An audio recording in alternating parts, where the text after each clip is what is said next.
parle souvent de ce qu'il faut ajouter pour évoluer. Plus d'efforts, plus de revenus, plus d'objectifs. Mais parfois, la croissance ne vient pas de ce que tu ajoutes, mais elle vient de ce que tu retires. Alors, savoir faire le tri est une étape de construction, pas une perte de temps. C'est choisir consciemment où tu veux mettre ton énergie, ton argent et ton temps. Parce que si tout est prioritaire, rien ne l'est vraiment. Quand j'ai commencé de prendre ma vie financière au sérieux, je n'ai pas commencé par investir, j'ai commencé par simplifier.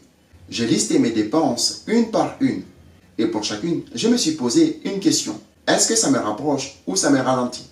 Résultat, j'ai supprimé les abonnements inutiles, les sorties sans intérêt et les achats automatiques. Et petit à petit, j'ai trouvé de l'espace, du contrôle et de la clarté. Mais ce principe, il va au-delà de l'argent. Faire le tri, c'est aussi revoir ses habitudes, ses priorités, son entourage. C'est dire non à ce qui te distrait pour dire oui à ce qui te développe. C'est arrêter de courir partout et commencer à avancer quelque part. Parce qu'au fond, faire le tri, ce n'est pas renoncer.